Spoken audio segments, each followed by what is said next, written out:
he didn't want to shoot the free kick. I don't know, when I put the ball I didn't have the feeling that to score, but after everybody's telling me to shoot, I built the confidence myself. In goal. He's gonna shoot. Oh! How good is Marcus Rashford actually? Is that Marcus Rashford, or is that the version of him people thought was gone forever? He was disappointing last year, struggling with form. What I see now is a completely different player. A player with confidence, a player that's got no fear. He doesn't play safe, so when he goes direct at a defender and if he loses it, he loses it. He's got that aura at the moment where it doesn't seem to faze him. Instead of getting down, getting at a full-back, chopping back and we play it back to our full-back. Because not too long ago, Rashford was being called finished, lazy, inconsistent, a player living off moments instead of creating them.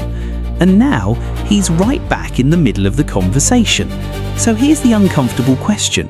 Was Marcus Rashford ever actually the problem, or did people just forget what kind of player he is? Is it really over for him at Manchester United? Conflicting reports. He's just won the La Liga title. He had a key part to play in that. Mixed reports coming out of Spain and Barcelona, whether he's going to stay or not. What are Manchester United planning to do with him? You've also got some Manchester United fans wanting to bring Marcus Rashford back. Can you argue with them after the form that he's had at Barcelona?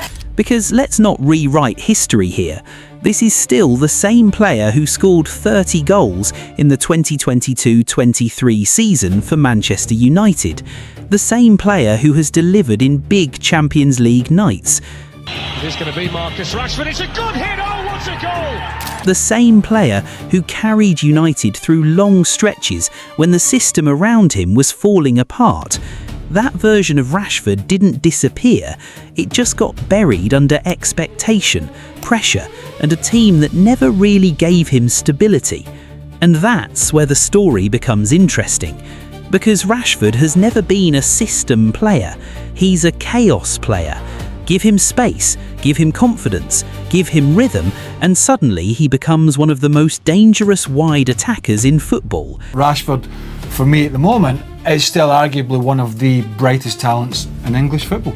Yeah. He has all the tricks, he's got the ability, he's got the pace. But take away structure, overload him with responsibility, ask him to do everything, score, create, press, carry the team, and his game starts to break. That's not weakness, that's profile.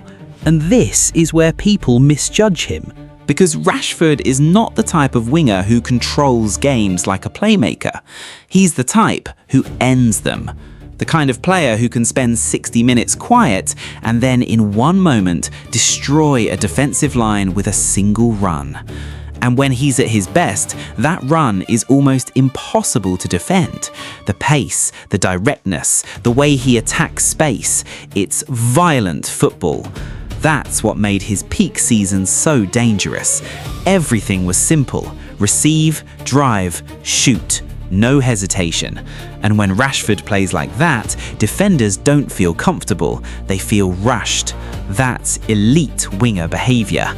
But here's where the conversation becomes complicated, because for every explosive Rashford performance, there have also been stretches where he disappears, games where the runs are still there, but the final decision isn't, moments where the explosiveness exists, but the confidence doesn't, and that's where the criticism starts.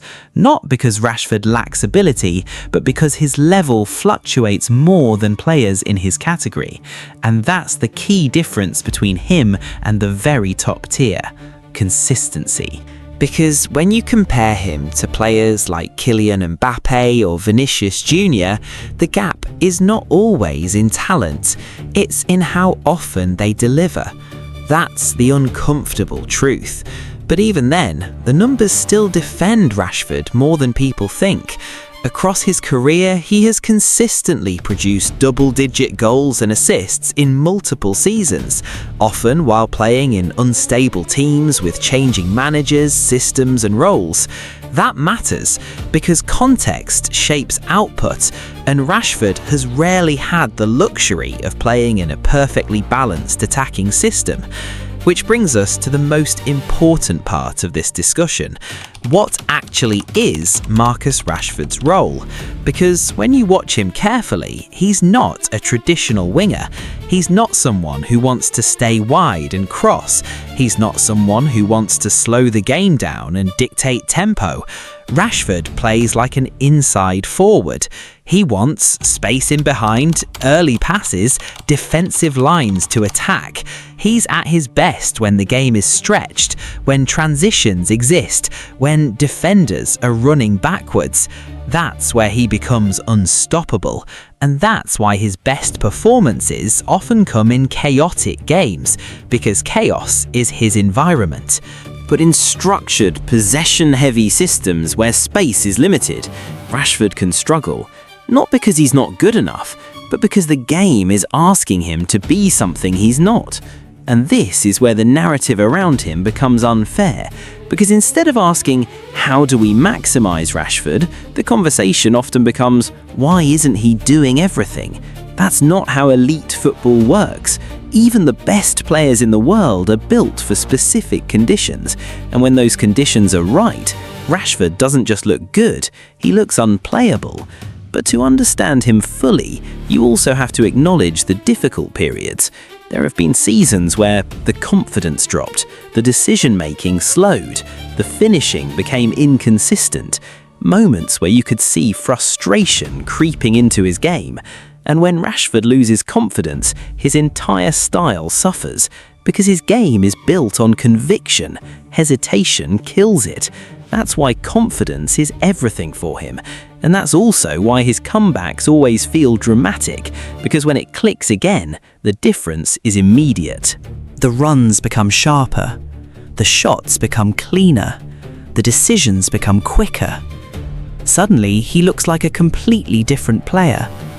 And maybe that's why the debate around him never really ends, because Rashford exists between two extremes. On one side, a devastating, unstoppable forward who can win games alone. On the other, a frustrating, inconsistent attacker who disappears too often. Both versions are real, and that's what makes evaluating him so difficult. But here's the thing most people miss.